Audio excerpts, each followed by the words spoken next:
자, 수소원자 에너지 준위하고 산 스펙트럼이라고 해서 오늘 되도록이면 오늘 교재 진도 상대성 이론까지 한번 빼볼게요. 자, 일단은 보호가 주어 목적어 보호가 원자 모양에 따라서 수소원자 에너지 준위는 이렇게 수소는 전자 하나잖아. 그래서 불연속적이다 이거야. 불연속적이다. 그래서 계산을 할 때 이 식을 갖다가 보어의 어떤 멤버 라이먼, 발머, 파시엔 좀 한번 얘기했죠, 그죠? 어디서든가 라이먼이라고 하는 사람은 어디서든지 전부 다 1번 껍질로 전이하잖아. 이렇게 1번 껍질로 전이하는 걸 연구하신 분이 라이먼이라는 사람이에요. 라이먼. 그래서 자외선인데 어디서든지 1번 껍질로 떨어져도 자외선으로 방출되더라라고 해서 에너지가 가장 높은 곳에서 무한대에서 1번으로 탁 떨어지니까 엄청 세기가 센 자외선, 진동수가 엄청 큰 자외선이 떨어지고 이게 1번 껍질이니까 2번에서 1번으로 탁 떨어질 때가 진동수가 작은 자외선이 떨어지는 거야. 그래서 이걸 라이먼이라는 사람이 연구해서 알아냈고, 두 번째 어디서든지 2번 껍질로 떨어지는 거 연구하신 분이 발머라고 해서 발머 계열이라 불러요. 그래서 무한대에서 2번이냐, 5에서 2, 4에서 2, 3에서 2 해서 3에서 2번 떨어지는 게 진동수 가장 작은 가시광선 이렇게 되고, 그 다음에 어디서든지 3번 껍질로 떨어지는 거 연구하신 분이 파시엔이라는 사람이에요. 그래서 파시엔 계열은 적외선 영역이다. 무한대에서 3번으로 떨어지면 진동수가 센 자외선이고, 다른 4에서 3으로 떨어지면 진동수가 약한 자외선이고, 그래서 라이먼, 발머, 파시엔. 그래서 라이먼은 자외선이다 그래서 자라가 빨가벗고 파전 처먹네 이렇게 외우면 된다 그랬죠. 라이먼, 발머, 파시엔. 자, 그러면 우리 눈에 보이는 요렇게 여기 뭐죠? 가시광선이죠. 여러분들 눈에 보인다는 것은 가시광선 얘기하는 거예요. 그래서 3에서 2번 떨어지는 게 무슨 색깔이라 되겠어? 빨간색이죠. 빨간색이 3번의 껍질에서 N3 껍질에서 N2번 껍질로 전이할 때 바로 빨간색이고, 그러면 여기 4에서 2번 요놈 5에서 2번 요놈 6에서 2번으로 전이할 때가 이렇게 되더라. 자, 그래서 전자가 이렇게 들뜬 상태에서 높은 상태에서 원래 이게 수소잖아요, 여러분들. 수소는 전자가 하나밖에 없잖아요. 수소가 열에너지, 빛에너지 받아가지고 퓨 올라갔다가 탁 떨어질 때 어디로 떨어지는지 퓨 탁, 퓨 탁, 퓨 탁, 뷰딱이네. 뷰딱 이렇게 떨어질 때 빛에너지를 방출하더라라는 겁니다. 이걸 라이먼하고 발머하고 파시엔 연구를 같이 해서 라이먼 계열, 발머 계열, 파시엔 계열이라고 하고요. 그 다음에 간격이 위로 가서 좀 좁아집니다. 현재 이 그림 보면 좀 그림이 좀 약간 이걸 그리기 위해서 되어 있는데 1번 껍질하고 2번 껍질하고가 간격이 가장 넓고요. 2, 3번, 3, 4번, 4, 5번, 5, 6번 갈수록 간격이 좁아집니다. 그래서 여기 가시면 이제 그림 이거 보고 그림 판단하시면 안 되고 갈수록 좁아지게 되어 있어요. 그래서 여기가 전자가 전하는 에너지 준위 껍질입니다. 양자수 껍질 간격 차이가 작으면 스펙트럼 간격도 좁아진다라고 해서 여기 간격이 어때요? 여기 간격이 넓죠. 빨간색하고 여기 간격이 넓고 갈수록 좁아지고 있죠. 마찬가지로 위로 갈수록 간격이 어떻게 된다? 위로 갈수록 간격은 좁아집니다. 알았죠? 자, 근데 보호는 이게 한계점이 뭐냐면 보호 원자 모양 한계는 수소는 전자가 한 개잖아. 근데 헬륨부터는 전자가 2개 이상이 있으니까 전자가 어느 놈이 왔다 갔다 해서 자외선, 가시광선, 적외선 이렇게 방출하는지 몰라요. 방금 올라갔던 전자 그놈이 떨어진 것인지 아니면 새로이 요놈이 받아서 올라갔다가 다시 떨어진 것인지 몰라요. 그래서 오늘날에는 오비탈이라는 개념을 도입해가지고 그건 이제 화학에서 하는데 교육과정에서 이제 여러분들 화학 2학기 때 아마 배우게 될 겁니다. 그렇게 하는 것이고, 그래서 수소는 좀 한계가 있다. 그리고 이제 보호 원자 모형의 의의는 우리가 이 정도로 의의를 갖자. 그러니까 전자가 존재할 수 있는 영역이 좀 정해져 있다는 거예요. 양자화되어 있다. 어떤 특정 껍질에 존재한다라는 거. 이거에서부터 시각적 효과 이런 걸 제공함으로써 전자가 여기 있는 것 같아. 이런 거에 대단히 중요한 역할을 담당하게 된 거다라고 알아두시면 되겠다. 알았죠? 자, 기본 탄탄 요거 저번 시간에 하다가 말아서 그런 거예요. 이거 하나도 안 했어요? 하진 않았어요? 자 그러면 기본 탄탄 잘 모를 수도 있으니 쌤이랑 같이 얼른 해버립시다. 1번. 자, 햇빛을 분광기 관찰할 때 색의 경계 없이 연속적인 색의 띠로 나타나는 것이 햇빛의 여러 파장의 빛이 섞여 있어서 그렇습니까? 맞아요. 이 햇빛이 여러분들 연속 스펙트럼으로 보이잖아요. 자세히 보면 선 스펙트럼이지만 그래도 여러 개가 빛이 모여서 이렇게 파장이 여러 개로 모여서 섞여 있어서 연속 스펙트럼으로 보이는 겁니다. 이번에 선 스펙트럼의 세개띠가 모든 파장에서 연속적이냐? 아니에요. 선 스펙트럼은 연속적이지 않습니다. 불연속적이다. X. 기체 반경관에 나온 빛을 분광기로 관찰을 하면 불연속적인 선 스펙트럼 특정 기체다 그러면 당연히 불연속적인 선으로 볼 수 있어요. 선 스펙트럼 분석을 해서 원소 종류도 알 수 있어요. 이렇게 되는 것이고. 자, 2번 갑니다. 자, 보의 수소원자 불연속적 스펙트럼입니다. 첫째, 원자 내 뭐는 특정 궤도에서 어느 동안다. 뭐죠? 전자는 특정 궤도에서만 있어요. 그게 바로 라이먼 계열, 발머 계열, 파시엔 계열 하면서 균양반들이 도와줄 거죠. 전자는 특정 궤도 원운동을 하면 이때 뭐를 방출하지 않는다? 빛을 방출하지 않고 안정한 상태로 있다가 얘네들이 뭔가 전이를 하잖아요. 그러면 빛 에너지를 방출할 수 있습니다. 그래서 기억은 전자, 니은은 빛입니다. 3번 그림 보시면 자 들뜬 상태고 바닥 상태라고 하시니까 A는 뭐 하는 거예요? 뭔 짓거리 하는 거예요? 에너지를 흡수를 하게 되면 들뜬 상태가 되는 거고 B는 뭐 하는 거죠? 에너지를 그만큼 방출하게 되면 떨어지는 거예요. A는 흡수, B는 방출. 자, 4번. 자, 기체 원자가 방출하는 빛의 스펙트럼이 선 스펙트럼인데 특정 기체니까 전자는 띄엄띄엄한 불연속입니다. 불연속, 기억은 불연속적인 에너지만을 가질 수 있는데 이를 전자의 에너지가 뭐 됐다? 양자화되어 있다. 니은가로 양자화. 이처럼 원자 내 전자는 양자화된 에너지 준위에만 있고 에너지 준위가 바로 껍질입니다. 껍질에만 있고 원자 핵의 리을이 가까운 궤도부터 1, 2, 3, 4, 5로 나타내며 n을 양자수라고 합니다. 양자수, 미음이 양자수. 각 궤도에서 전자 전이할 때 디귿이 바로 에너지 준위, 에너지 준위 차이에 해당하는 빛을 흡수 방출하면 양자수가 증가 감소합니다.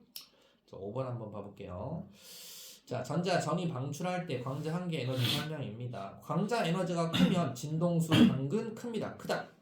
광자 에너지가 크면 파장은 짧습니다. 그래서 이거 기억납니까, 여러분들? E는 하 F 이꼴 람다분의 하C 기억나죠? 하 F 이꼴 람다분의 하C.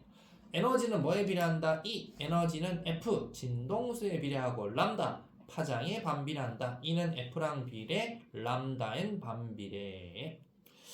자, 전자가 궤도에서 가질 수 있는 에너지 양자수는 뭐 할수록 커진다? 양자수는 위로 올라갈수록 양자수가 커질수록 에너지는 어떻게 됩니까? 커질수록 훨씬 더 에너지 값도 커집니다. 그러니까 원자 핵에서 1번 껍질, 2번 껍질, 3번 껍질, 4번 껍질로 올라가면 올라갈수록 에너지 많이 갖고 있는 전자다 이 뜻입니다. 자, 6번. 전자가 3보다 같거나 큰 준위에서 2번인 에너지 준위로 전이할 때 2번으로 떨어질 때는 가시광선. 누가 발머가 그랬죠? 전자가 2번이나 같은 2번보다 큰 준위에서 1번으로 전이할 때는 자외선이죠. 자라가 빨가보고 파전 먹는다 그랬죠. 그죠? 적외선이 아니고 자외선 영역이 방출됩니다. 틀린 X. 전자가 전이하는 이 전자 양자수가 크면 클수록 스펙트럼 간격은 좁아지게 되어 있다. 그러니까 위로 올라갈수록 간격이 좁아진다 그랬어요. 선생님, 이게 원자 핵이 있으면 갈수록 어떻게 된다? 참 좁아집니다. 좁아져요. 맞죠? 좁아집니다. 그 다음에 보원자 모형은 수소를 포함한 모든 원자의 스펙트럼을 잘 설명할 수 있다. 수소를 포함한이 아니고 수소만 연구하신 분입니다. 알았죠? 그래서 안 돼요. X. 그래서 OX다. 됐습니까? 자, 자, 그러면 이제 여기서는 본 궤도상 여러분들 중요 문제 한번 해보도록 하겠습니다. 자, 2번하고 3번하고 제껴보시고 2, 3, 5, 7, 10 이렇게 5문제 하고 제끼도록 하겠습니다. 2, 3, 5, 7, 10 그것이 자, 2번하고 3번은 다 했죠. 2번, 3번만 먼저 풀이하겠습니다. 2번은 햇빛하고 기체 방정관이라고 그래서 햇빛이겠죠? 기체 방정관이겠죠? 옳은 거 골라라 그랬는데 기억번에 가 스펙트럼은 가시방선 영역 모든 파장의 빛이 다 보이네요. 햇빛입니다. 빈 거 맞고 나는 특정 파장의 빛만 연속적으로 관찰되므로 어디 나가 연속적이야. 특정 파장의 빛이 불연속적으로 관찰되므로 기체에서 나온 겁니다. 라고 해야 됩니다. 니은땡. 그리고 나의 스펙트럼 분석을 하면 원소 종류 알 수 있나요? 알 수 있습니다. 그래서 정답이 DD 4번이 됩니다. 또 3번 가겠습니다. 자, 분광기로 관찰한 관찰 학생 3명의 대화예요. 기체 방전관에 빛을 관찰한 선 스펙트럼이니 네, 빙고 학생이 맞죠. 광자 한 개의 에너지는 스몰 a가 가장 커 그랬는데 여기 보시면 자 우리가 빨간색이 파장이 긴 거죠. 람다가 긴 거고 스몰 a가 파장이 짧아요. 파장이 짧을수록 진동수가 크죠. 진동수는 뭐에 비례한다? 에너지하고 비례하니까 스몰 a가 훨씬 에너지가 큰 겁니다. 그래서 학생 B도 맞고 전자가 A에서 B로 전이할 때라 그랬어요. A에서 B로 전이할 때라는 것은 이거 같은 쉽게 생각해서 저번에 아까 얘기해 줬듯이 D는 어디서 어디라고 했죠? 3번 껍질에서 2번 껍질, C는 4번에서 2번 껍질, B는 5번에서 2번 껍질, 스몰 a는 6번에서 2번 껍질인데 A에서 B로 전이한다라는 뜻은 6번 껍질에서 2번 껍질로 전이하는 건데 이게 5번 껍질에서 2번 껍질로 가는 거잖아요. 하여튼 6에서 2, 5에서 2 그럼 A에서 B로 간다는 것은 6에서 5로 떨어진다라는 것은 에너지를 흡수해야 되는 게 아니고 방출을 해야 되는 것이고 D에서 C로 전이한다라는 것은 D에서 C로 간다는 것은 D는 3에서 2로 전이하는 것인데 3번에 전자가 있다는 뜻이죠. 2로 전이하는 거고 얘는 4에서 2로 전이하는 건데 3에서 그럼 4로 올라간다는 뜻이니까 이때는 에너지를 방출을 하는 게 아니고 흡수를 해줘야 올라간다 이 뜻입니다. 정답은 4번이 된다 이 말이에요. 자, 5, 70 다 아직 안 했죠? 5, 70 네, 30초 뒤에 풀이하도록 하겠습니다. 5, 70 고고싱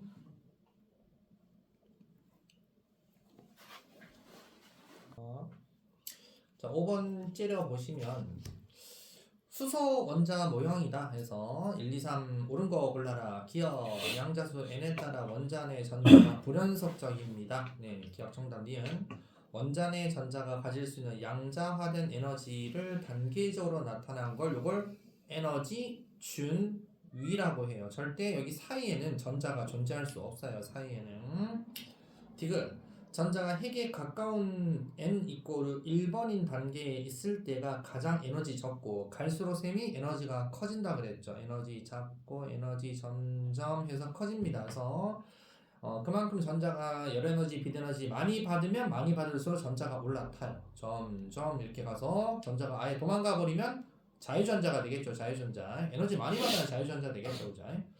그래서 N1인 단계에 있을 때 가장 적은 에너지를 가지며 이게 틀렸네. 이걸 바닥 상태라고 합니다. 바닥. 그래서 기인이 3번이 됩니다.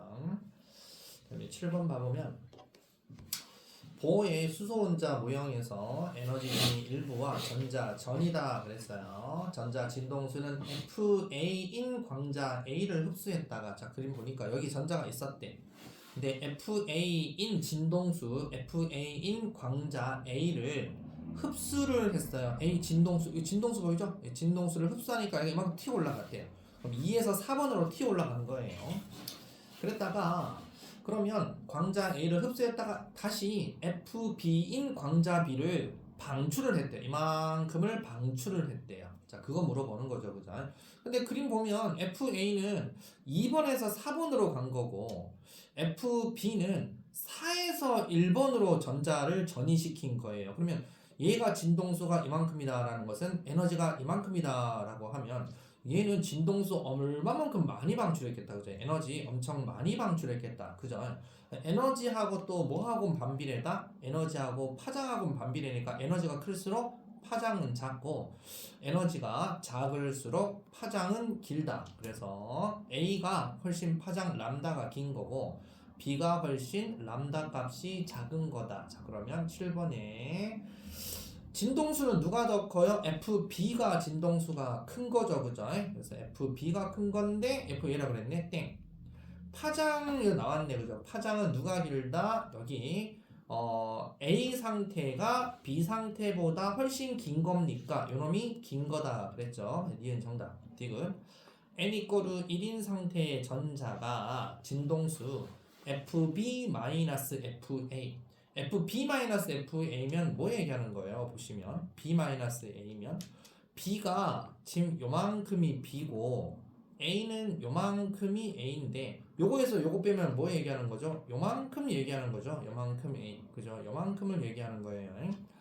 요거를 흡수하면 1번에 있는 놈이 2번인 쪽으로 전이할 수 있니? 자, 1번에 있는 전자가 2번인 전제로 요만큼만 먹으면 갑니다. 그래서 디귿. 니디 정답 5번이 된다. 됐죠? 그 다음 뭐 10번은 겁나 쉬운 것 같네. 수소 원자 모형에 대한 세 학생의 대화다. 옳은 거 골라라. 학생 A. 보어의 수소 원자 모형은 수소 외 다른 원자 스펙트럼을 설명할 수 없냐? 네, 보어는 설명할 수 없어요. 수소 가지고만 장난치네요. 그래서 아닌데. 하지만 원자 내 전자가 불연속적 에너지 준위를 갖는다는 사실을 밝혔어. 그건 맞죠. 그래서 보어가 첫 번째 껍질, 두 번째 껍질, 세 번째 껍질, 네 번째 껍질 이렇게 얘기했던 거예요. 그걸 밝혔고요. 또한 오늘날 반도체나 새로운 소재의 물질을 개발하는 데 중요한 역할을 했어. 네, 맞아요. 이것 때문에 발전을 해온 겁니다. 이런 말 나오면 오늘날 이런 말 나오면 이 사람 도움 준 거 맞아요. 그래서 5번입니다. 자, 해서 일단 이쪽 강좌는 이 정도로 해서 끝내기로 하고 16강 에너지띠와 반도체 바로 들어가겠습니다. 자, 16강의 에너지띠하고 반도체 이거 보시면 자, 에너지띠 고체 에너지 준이라고 해서 이제 방금 그 단원하고 연계가 되어 있어요. 원자 핵이 하나가 있는 기체예요. 하나가 있는 기체다. 핵이 하나다. 그러면 선이 아까 얘기했듯이 1번 껍질, 2번 껍질, 3번 껍질 막 있겠죠. 이 껍질이 또렷하게 하나씩 이렇게 있어요. 근데 원자가 두 개만 겹쳐진다 하더라도 똑같은 에너지 준위가 같은 전자는 있을 수가 없어요. 똑같은 상황에서 에너지가 같은 전자는 있을 수 없기 때문에 약간의 차이를 두고 간격이 조금씩 떨어져 있습니다. 그러면 만약에 손톱만한 여러분들 금속 철이다, 철 원자다 그러면 손톱만한 철이다 그러면 엄청나게 많겠지만 원자 핵이 5개만 이렇게 모여 있다 하더라도 우리 눈에는 어떻게 보이냐면 이거 확대시키면 거의 선으로 나눠져 있겠지만 멀리서 보면 띠처럼 보여요. 그래서 이걸 거의 연속적으로 분포한다라고 해서 진짜 연속으로 있다라고 생각하면 안 됩니다. 거의 연속으로 분포한다라는 것은 우리가 선도 확대를 해보면 선을 확대해보면 뭘로 보여요? 점이 보여요. 그러니까 거의 연속으로 분포하지만 원래는 연속이 아닙니다. 그래서 연속적으로 보인다가 답이지 연속이 아니기 때문에 이걸 우리는 띠라고 부릅니다. 그래서 에너지 T하고 에너지 D라는 게 있고 T와 T 사이에 절대 전자가 있을 수 없는 곳을 T틈 또는 T간격이라고 불러요. 자, 그러면 고체 에너지 준위는 이렇게 생긴 것이고 이제 알겠죠? 고체는 얘가 고체가 아니잖아요. 이게 전자가 원자 핵하고 이렇게 원자 핵이 여러 개 겹쳐져 있는 이런 애들이 이제 고체겠죠, 그죠? 자, 그래서 이제 T간격으로 존재한다라는 겁니다. 자, 그러면 진짜 오리지널 고체의 에너지 T 구조는 원자가 T 전도 T, T간격이라고 하는 용어를 씁니다. 원자가 T는 여기에 전자가 꽉꽉 채워져 있는 허용되어 있는 장소를 원자가 T라고 그래요. 전자가 채워져 있습니다. 그 다음에 이제 전도 T라는 곳은 전자가 채워지지 않은 곳인데 그 원자가 T에 있는 전자가 어디선가 빛에너지, 열에너지 받으면 이 전자가 어디로? 전도 T로 올라가다가 툭 떨어질 수도 있고 많이 에너지를 많이 받으면 전자가 팍 올라가다가 탁 전도띠에 안착을 할 수도 있어요. 그럼 이렇게 전도띠에 안착을 했다라고 하면 이게 바로 자유전자라고 부릅니다. 전도띠에 들어가 있는 전자를 뭐라 부르자? 자유전자. 그럼 이 전자는 자유롭게 왔다리 갔다리 할 수 있습니다. 자, 그러면 얼마만큼의 에너지를 먹어야 될까요? 띠 간격에 해당하는 에너지만큼 먹으면 전도띠로 올라갈 수가 있습니다. 그래서 전도띠, 원자가띠는 전자가 존재하는 영역이고, 원자가띠는 전자가 꽉꽉 채워져 있는 띠입니다. 그래서 에너지 띠 중에서 전자가 채워져 있는 가장 바깥에 있는 에너지 띠입니다. 에너지가 가장 높은 띠고요. 전도띠는 뭐라고 돼 있냐? 원자가띠 바로 위에 있는 에너지 띠인데 전자가 채워져 있지 않아요. 근데 얘가 전이할 수 있습니다. 전도띠로 전이할 수 있습니다. 뭘 흡수하면? 에너지를 흡수하면.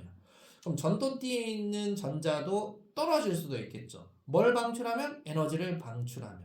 이 방출하는 이게 아까 라이먼 발머 파셴이 연구했던 그 내용이에요. 그래서 이게 빛에너지, 열에너지로 나올 수 있어요. 그 다음에 떨어지고 올라가고 방출하고 흡수할 때의 에너지는 띠 간격에 해당하는 에너지 정도는 일단 줘야만 올라갔다가 또 떨어질 때 띠 간격에 해당하는 에너지만큼 방출할 수 있어요. 자, 그래서 이걸 갖다가 우리가 허용된 띠와 금지된 띠다라고 얘기를 합니다. 허용된 띠는 우리가 쉽게 얘기해서 전도띠, 원자가띠가 허용된 띠고요. 금지된 띠는 띠 간격을 얘기합니다. 띠 간격은 절대 에너지 준위가 존재할 수 없고 전자가 머물면 안 되는 것을 금지된 띠다라고 얘기합니다. 자, 그럼 여러 가지 고체 에너지 띠 봐보세요. 자, 여러분 도체는 이렇게 생겼대요. 도체는 아까 얘기했듯이 이게 원자가띠입니다. 원자가띠인데 원자가띠하고 뭐야? 전도띠하고 붙어있는 놈도 있네. 예, 도체. 붙어있든지 아니면 엄청 가까워요. 그러니까 얘네들은 도체는 외부에서 뭔가 열에너지, 빛에너지, 에너지를 안 줘도 자유롭게 원자가띠하고 전도띠 사이를 왔다리 갔다리, 전자가 왔다리 갔다리 이렇게 할 수 있어요. 그러니까 전기 전도성이 좋다라는 뜻으로 사용하는 거고, 그러면 부도체는 띠 간격이 너무 넓기 때문에 원자가띠에서 전도띠로 올라가려다가 그만두고 떨어져. 그래서 이런 걸 우리가 쉽게 잘 자유전자가 안 생깁니다. 그래서 전류가 거의 흐를 수가 없는 애들 부도체라고 얘기하고, 도체하고 부도체 사이 정도 되는 애들을 반도체, 절반만 도체다라고 해서 반도체라고 얘기하는 거죠. 그래서 띠가 도체보다는 좀 멀고 부도체보다는 좀 가깝습니다. 그러면 얘는 뭔가 약간 조작질을 좀 해주면, 뭔가 외부의 온도, 압력, 뭐 여러 가지 좀 조작을 좀 해주면 전류가 잘 좀 흐를 수 있겠죠.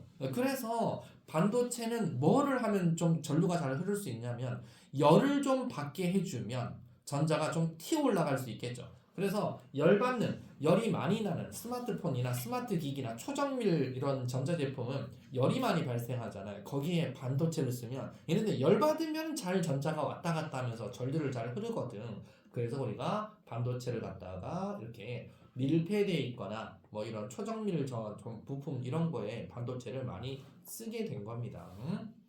자, 그래서 반도체 내용 가볼게요. 순수한 반도체는 원자가 전자 4개짜리 14족 원소를 써요. 그래서 규소나 저마늄 뭐 이런 걸로 되어 있는데 전부 다 공유결합에 다 참여했죠. 자, 그렇게 해서 전부 다 남는 전자나 부족한 자리가 없어요. 근데 불순물 반도체라고 해가지고 순수 반도체는 원래 전기 잘 안 흐르잖아요. 근데 일부러 불순물을 쑤셔 넣어서 도핑 시켜 놓은 게 바로 불순물 반도체라 그래서 P형 반도체하고 N형 반도체 두 가지가 있어요. 불순물을 뭘 쑤셔 넣냐에 따라 가지고 반도체의 성질이 좀 달라지게 되어 있는데, 자, 넘겨보시면 P형하고 N형 반도체라고 해서 나와 있어요. 자, P형 반도체 포지티브 반도체다라고 해서 플러스를 띠는 반도체다라고 합니다. 여기 규소 자리에 붕소를 어거지로 쑤셔놨어요. 그러면 붕소는 원자가 전자가 3개이기 때문에 빈자리가 생기잖아요. 이 빈자리가 바로 플러스를 띠는 구멍이다라고 해서 양공이라고 합니다. 그럼 얘네들 양공이 있는 놈을 갖다가 몇 개 놔뒀더니 옆에 있는 전자가 툭 하고 들어오면 여기가 빈자리가 생기고, 또 옆에 있는 전자가 툭 들어오면 여기가 빈자리가 생기고, 꼭 빈자리가 여기 있던 빈자리가 이렇게 갔다가 빈자리가 서로 왔다리 갔다리 이동하는 것처럼 느껴진다 이거죠. 사실 움직이는 건 전자가 움직였는데 원래 전자가 다 움직이는 거예요. 그래서 얘도 약간의 전자가 움직이지만 우리 눈엔 양공이 빈자리가 샥샥 이렇게 움직이는 것처럼 보인다 해서 또 다른 에너지 준위를 하나 그려줘요. 그래서 얘는 플러스를 띠기 때문에 원자가 띠 쪽에 양공이 살짝살짝 움직인다 그래서 원자가 띠 쪽 가까운 곳에다가 불순물 에너지 준위를 하나 그려 놓으면 아, 너 P형 반도체 지금 얘기하는 거구나 라고 알고 있으면 돼요. 그래서 P형 반도체 내용 봐보시면 아까 얘기했듯이 원자가 전자 4개는 다 공유 결합에 참여했기 때문에 전기 전도성이 별로 안 좋아요. 근데 여기 원자가 전자 3개짜리 붕소나 뭐 이런 거 첨가를 하면 남는 양공 자리에 전자가 자꾸 들어올라 그럽니다. 옆에 있는 전자가 탁탁탁 들어올라 그래요. 그리고 얘는 왜 전자가 들어올라 그러냐면 요 규소 같은 경우는 전부 다 공유 결합을 했지만 뭐 이렇게 어디 억압돼 있거나 뭐 착취돼 있거나 그런 전자가 아니고 움직일 수 있어요. 전자만 이게 옥텟 규칙만 만족한다면. 근데 여기다가 이걸 탁 놔두니까 부족해졌잖아요. 그러면 이제 서로 경쟁을 하게 되는 거죠. 그래서 빈자리 양공이 이 채워지기 위해서 전자가 거기를 갖다가 자꾸 이동을 하게 돼요. 그래서 원자가 전자 3개니까 13족 애들도 도핑을 해줘야 됩니다. 그래서 알루미늄, 인디움, 갈륨 알았죠? 이런 걸로 보통 도핑을 합니다. 그러면 새로운 에너지 준위는 원자가 띠에 생겼다라는 역할로 플러스를 띈다. 구멍이 하나 생겨서 전자가 하나 부족하다라는 뜻으로 포지티브 반도체 이렇게 얘기합니다. 그리고 양공 이 구멍이 뭐 하는 역할을 한다? 주로 전하를 운반하는 역할을 한다라고 표현해주면 됩니다. 그다음에 N형 반도체는 네거티브 반도체 마이너스다라고 해가지고 얘는 15조 가지고 도핑을 해요. 원자가 5개짜리로 도핑을 해놨죠. 그러다 보니까 남는 전자, 결합에 참여하지 못한 남는 전자가 있어요. 이 전자가 어디를 가야 될지 몰라가지고 막 싸돌아댕겨요. 그래서 얘는 일단 남는 전자니까 알아서 들뜬 상태처럼 완전히 전도띠로 간 건 아니지만 전도띠로 쉽게 갈 수 있다라고 해서 불순물 에너지 준위를 전도띠 바로 아래에다가 이렇게 불순물 에너지 준위를 만들어줘요. 요 그림이 보이면 아, 너 N형 반도체, 네거티브 반도체 얘기하는 거구나 라고 이해를 해주시면 되고 보통 이제 15족 원소 애들이 보통 불순물 종류가 인이나 비소나 안티몬 뭐 보통 이런 걸로 도핑을 하게 되어 있어요. 그래서 얘는 전자가 왔다 갔다 하면서 운반해주는 그런 역할을 담당하게 되어 있다. 남는 전자다.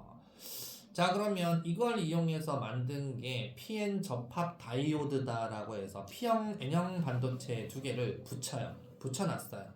처음에 P형하고 N형 반도체를 만들어 놓고 붙이잖아요. 붙이면 전류가 처음에는 살짝 흘러요. 자, 어떻게 흐르냐? 자, 그림 보시면 자, P형 반도체는 양공이 남아돌죠. N형 반도체는 전자가 남아돌죠. 붙였어요. 붙여 놓으면 어떻게 됩니까? N형 반도체에 있는 남는 전자가 뭐야? 양공 아니야? 하고 탁탁 들어가요. 몇 개가 탁탁 들어가요. 그러면 툭 이렇게 들어가 버려요. 이렇게 들어가다 보면은 N형 반도체 쪽에서 뭐가 발생하냐면 N형 반도체 쪽에서는 전자를 빼앗긴 게 돼요. 그러면 얘가 살짝 여기 양이온이 이거 다 금속이잖아요. 금속 양이온처럼 행동을 해요. P형 반도체는 원래 떨어져 있었을 때 이렇게 만들어 놨어요, 제품이. 근데 갑자기 외부에서 전자가 들어와서 양공을 메꿔버렸어요. 양공을 메꿔버리다 보니까 전자가 들어왔잖아요. 전자가 들어오니까 얘는 살짝이 뭔 역할을 하게 된다? 음이온 역할을 하게 돼요.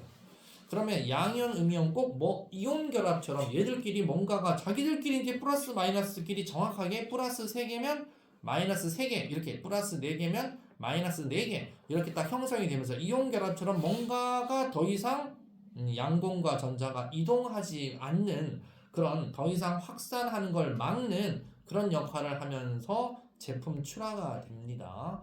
그래서 처음에는 이렇게 N형, P형 이렇게 따로 있다가 붙여놓으면 이런 형성이 돼요. 이걸 뭐라 그러냐면 공핍층이라 그래요. 공핍층이 형성된다라고 얘기합니다. 자, 그러면 이 역할이 뭐다? 전자하고 양공 사이에 어떤 특정 전기력이 작용해요. 전기력 뭔지 알죠? 플러스 마이너스의 인력이 전기력이잖아요. 이게 작용해서 확산하는 것을 막아요. 그래서 이렇게 만들어 놓습니다. 이렇게 만들어 놓은 상태의 표시를 이렇게 표시합니다.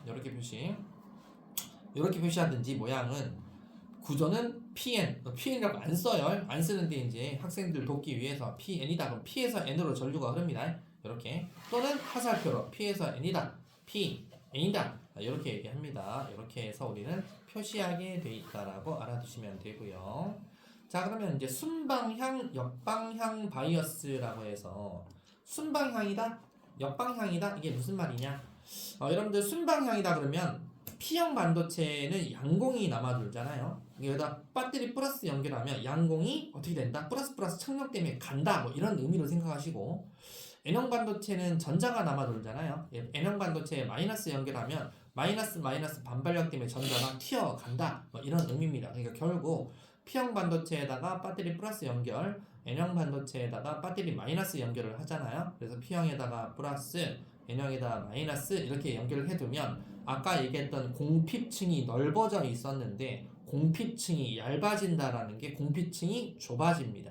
좁아진다는 의미가 뭐냐면 자, 아까 일부분 그렇게 가서 양이온, 음이온 해가지고 꼭 이렇게 전기력이 형성이 되었는데 배터리를 갖다가 전압을 딱 걸어주니까 이제 뒤에 있던 이제 진짜 전자들까지 탁탁탁탁탁 하고 넘어가요. 전자들이 팍팍 넘어가요. 넘어가면서 이제 양공이 빵빵빵 이렇게 생기잖아요. 전자 세기가 탁탁탁 들어가니까. 그러면 전자 방향은 어디다? 전자가 N형에서 P형 쪽으로 이쪽 방향이 전자 이동 방향이다라고 하고 그러면서 막 전자 이동하고 양공도 이제 양공 이동하는 건 아니지만 양공이 가는 이쪽을 갖다가 우리가 전류의 흐름이다라고 해서 전류가 P형 반도체 쪽에서 N형 반도체 쪽으로 전류가 흐른다. 이걸 순방향 바이어스가 걸렸다라고 얘기합니다.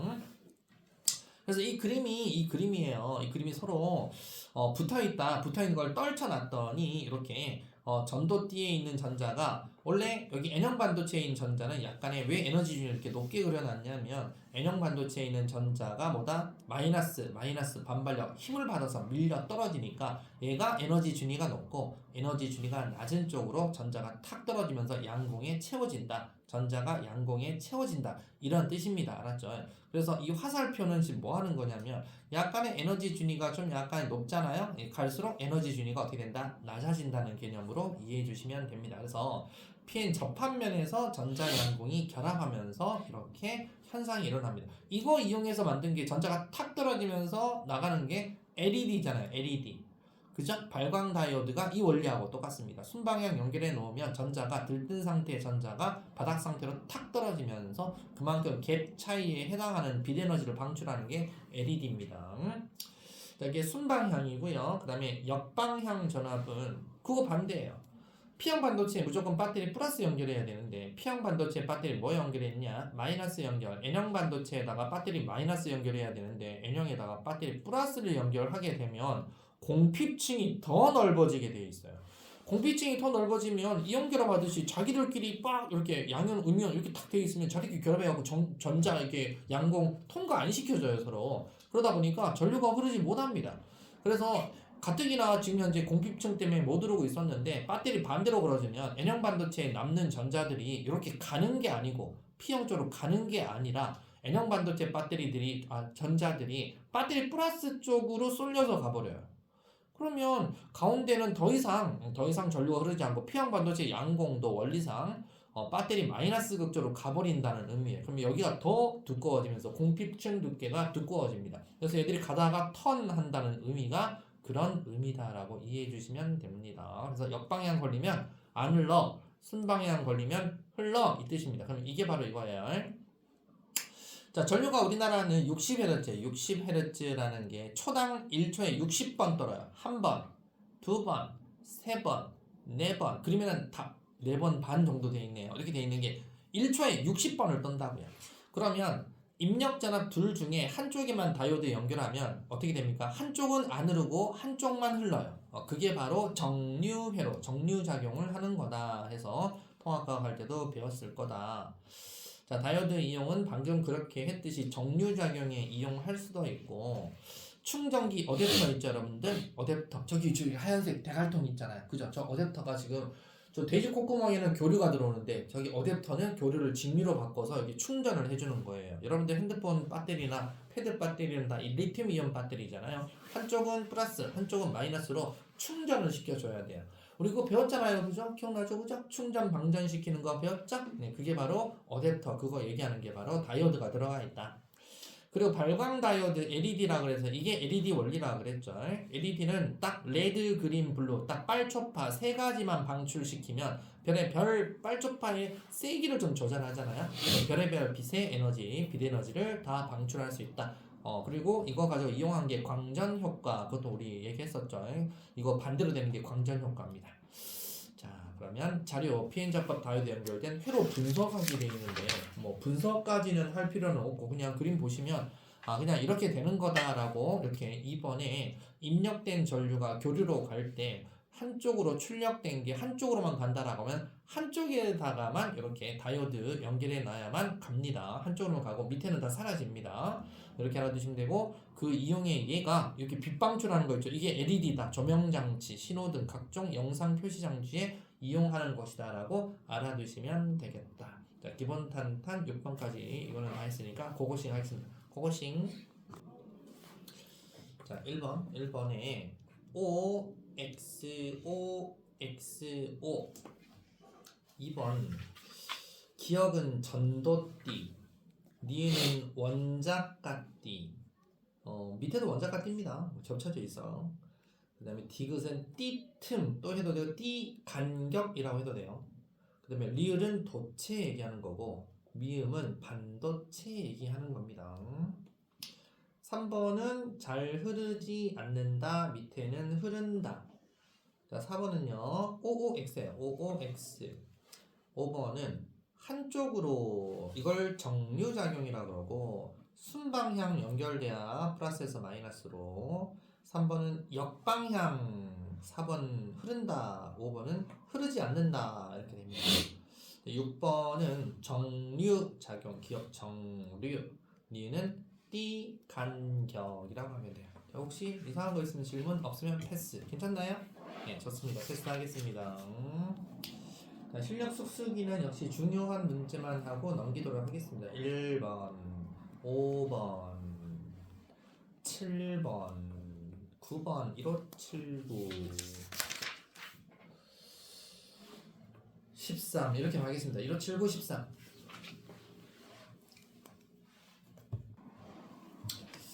자, 1번 정답은 3번이고요. 5번 정답은 2번입니다. 1, 질문인 친구 질문 없으면 달리시면 돼요. 1번, 5번 질문 있나요? 괜찮습니까? 네, 좋습니다. 혹시 7, 9도 했나요? 7번하고 9번도 했어요? 네. 그럼 7번, 9번까지 갈게요. 7번 정답은 3번이고요. 9번 정답은 2번입니다. 혹시 7, 9 질문 있나요? 괜찮습니까? 똑똑합니다. 자, 그러면 이제 13번인데 13번도 혹시 했나요? 아직 안 했나요? 네. 그럼 30초 뒤에 하도록 하겠습니다. 자, 13번 정답은 5번입니다. 혹시 질문 있습니까? 괜찮습니까? 질문하는 게 낫습니다. 혹시 14번 한 친구 있으면 다 부를게요. 14번은 3번이에요. 네, 그렇게 됩니다. 13번 질문 없다는 얘기죠? 네, 좋습니다. 그러면 17강 여기가 이제 마지막 이 책의 마지막 강좌예요. 시간과 공간의 상대성 돼 있는데 3분 쉬었다가 화장실 갔다 올 친구 갔다 오시고 물 마실 친구 냉장고에 물 마시고 하도록 하겠습니다. 자, 17강 시간과 공간의 상대성 한번 봐보도록 하겠습니다. 이게 이제 물면 마지막 우리 방태 한창 달려온 거 마지막 이제 종착역입니다. 다음 물리 시간부터는 이제 완자로 나가고 완자 기출픽은 완자 나가고 시험 대비할 때 기출픽으로 마무리하고 개념 완성체하고 또 마무리해서 시험 보도록 합시다. 자, 일단은 아인슈타인의 상대성 이론이라고 하는 단원인데요. 일단 시간, 공간 이런 게 상대성이다. 이게 무슨 말일까?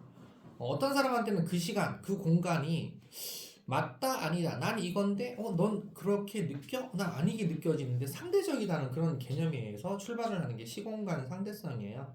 우리가 이제 물리학에서는 일반 상대성 이론하고 특수 상대성 이론이 있는데 여러분들한테는 뭐만 가르치냐? 특수만 가르칩니다. 일반은 이거 선택한 2학기 때 물리 선택한 친구들한테만 가고 여기서 특수만 배웁니다. 자, 갈릴레이의 상대성 원리 한번 봐보도록 하겠습니다. 상대 속도라는 뜻이 관찰자가 측정하는 물체 속도예요. 이 관찰자가 정지해 있을 수도 있지만 관찰자가 달리고 있을 수도 있잖아요. 그 상태에서 쳐다보면 상대방이 어떻게 움직이냐 이거죠. 상대 속도라는 건 항상 나를 0으로 만들어줘야 돼요. 관찰자가 본 물체 속도는 물체 속도 빼기 관찰자 속도다라고 돼 있지만 약간 헷갈릴 수도 있으니까 숫자로 한번 해보시면 앰뷸런스가 50으로 달리고 있고 B가 80으로 달리고 있는데 일단은 물체 속도라고 했으니까 벡터 개념으로 생각하셔야 돼. 나를 0으로 만들어라. 그럼 나는 빼기 50을 해주시면 얘도 빼기 50을 해주시니까 얼마로 느껴져요? 네, 30으로 가는 걸로 느껴집니다. 그래서 A가 봤을 때 B는 30으로 가네? 이렇게 되는 거고요. 그럼 약간의 조작질을 좀 해서 A는 이쪽으로 50으로 가는데 B가 이쪽으로 80으로 간다고 합시다. 그럼 나를 0으로 만들어라 라고 하면 왼쪽에서 오른쪽 가는 걸 플러스 50 잡자 그러면 얘는 마이너스 80이 되는 거죠. 그럼 나는 빼기 50을 하시면 똑같이 빼기 50을 하시니까 얘는 얼마로 가는 걸로 느껴진다? 내가 봤을 때 얘는 130으로 가는 걸로 느껴진다 이거죠. 이해가죠? 이게 상대 속도의 일단 내용입니다. 자, 그러면 갈릴레이 상대성 원리라는 것은 관성 좌표계, 관성, 여러분 관성하면 무조건 힘 죽이고 들어가는 거 R자임 F 이꼬르 0일 때 정자 물체는 계속 정지 또는 움직이는 물체는 등속으로 곡선도 안 돼요. 절대 직선 운동만 됩니다. 이게 바로 관성이잖아요. 그래서 정지하고 있는 좌표계나 등속으로 직선하고 있는 기준 좌표계 두 가지를 관성 좌표계다라고 합니다. 그러면 서로 다른 두 관성 좌표계, 관찰자 A와 관찰자 B라고 되어 있는데 관찰자 A가 빨간 버스네. A가 빨간 버스. 관찰자 B는 보니까 파란 버스네요. 파란 버스는 정지하고 있는 것이고 관찰자 A는 등속 직선 운동을 하고 있는 거예요. 그러면 등속 직선 운동 하고 있는 관찰자 A가 손잡이 스몰 a를 딱 째려보면 어떻게 느껴질까 이거죠. A 관찰자하고 스몰 a는 같이 움직이고 있잖아요. 그죠? 그러면 등속 운동을 하고 있으니까 나도 손잡이 A가 정지해 있고 나도 지금 현재 버스 안에서는 버스랑 같이 움직이고 있으니까 나는 쳐다봤었을 때 손잡이가 정지해 있다라고 느낍니다. 그죠? 근데 이 사람이 관찰자 B를 보게 되면 B에 있는 버스에 있는 손잡이를 보게 되면 어떻게 느끼냐? 그러면 내가 간다라고 생각하지 않고 버스가 뒤로 가네? 라고 느껴진다 이거죠. 그래서 등속 운동으로 뒤로 가는 걸로 느껴집니다. 관찰자 A 입장에서 본 거고요. 그러면 관찰자 B는 자기야 버스 안에 있는 손잡이를 어떻게 느끼냐? 당연히 자기 버스도 정지해 있고 자기도 정지해 있고 손잡이도 정지해 있으니까 관찰자 B가 봤었을 때 손잡이 B도 정지해 있어요. 그죠? 그러면 얘가 봤었을 때 손잡이 A는 어떻게 보이냐라는 거죠. 그러면 어떻게 보입니까? 버스가 같이 움직이니까 손잡이도 등속으로 가는 걸로 느껴진다. 등속으로. 자, 이게 지금 현재 관성 좌표계입니다. 물체 운동을 아무리 설명해도 정지 또는 등속밖에 없어요. 가속은 하나도 없어요. 그죠? 자, 그러면 서로 다른 관성 좌표계, 즉 정지 또는 등속 두 좌표계에서는 상대 속도 차이만 있을 뿐 누구는 정지냐 누구는 V냐 누구는 V냐 누구는 뒤로 V냐 뭐 이런 거지. 운동 법칙은 똑같이 적용시키면 되겠네. 그러면 다른 얘기로 하자면 버스 안에서는 버스가 지금 달리고 있는지 손잡이도 가만히 정지하고 나랑 같이 정지하고 있고 버스도 달리고 있지만 나도 달리고 손잡이도 달리고 있으니까 이게 지금 운동이야 정지야? 헷갈리겠죠. 그래서 관성이라는 것은 정지오와 등속 직선이지만 정확히 알 수는 없습니다.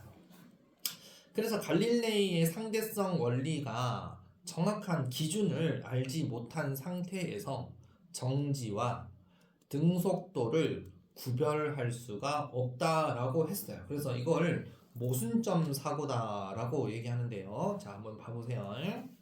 문제는 그냥 달릴 때는 설명은 가능해요. 근데 빛의 속도로 달리고 빛의 속도로 어쩌고저쩌고 할 때는 약간 좀 모순이 좀 생깁니다. 자, 이번에는 관찰자 A 한번 째려보시면, 자, 정지하고 있어요.